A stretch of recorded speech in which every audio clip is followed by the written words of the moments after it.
Okay, how you doing? It's Nightwing 22, once again talking about the second Robin, which is Jason Todd. I forgot where I left off on with, I think I was talking about basically the Robin Mythos and how the contrast was so strikingly different, where the Robin of Jason Todd basically reflected the children of basically the 80s and the 90s, where they were hard-headed and rebellious and had a lot of issues and stuff like that. I mean, they did it with Speedy on Teen Titans. I mean, why not have a Robin that has the same issues?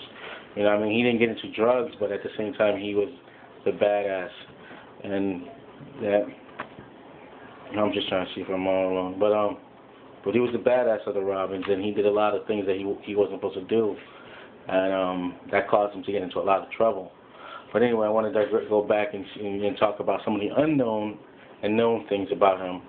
Where I'm going to start off where, first, there was various issues about, if you want to see something, and I just don't want to change this, if you want to see a really good Jason Todd story that fits, that kind of like makes him, that makes him, makes you understand him but like him at the same time, there's two. There's Batman the Cult. Jason Todd is Robin in this one. It's a very dark Batman, but Robin played his card right. And he had really good lines. I don't remember too much of it, but I loved that comic when I had it. I don't own it now, but soon I will own it. The second one is I can't remember the name, but I think it had something to do with Batman and the Grim fight. It was this guy that he was in crimson red, and he had a mask, and he had a scythe and a mallet in the end.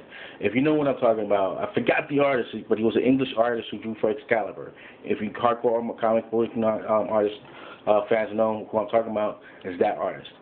But those two stories were really good stories that played off the Jason Todd Robin really well.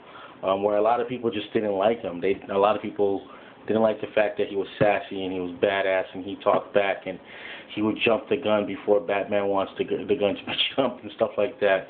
But I mean, in the end, he was just the child of that century. He was who we were, and that's how I felt. I felt like that would be something that mostly a kid would be like. But I digress. Once again, I digress.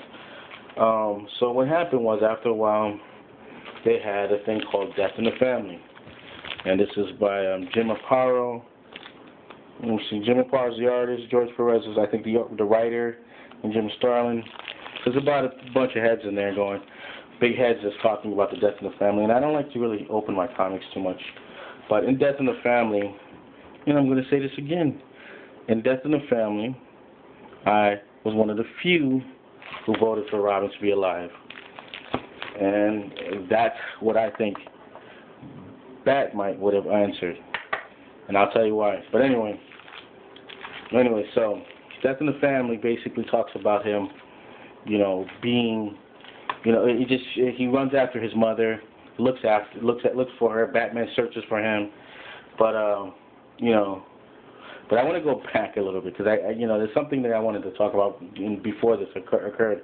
Actually, there was a really dark comic book before this Robin issue, and what it was that Jason Todd was fighting some South American diplomat that came to Gotham City, and once again I ran out of time, so you're gonna have to listen to my next part.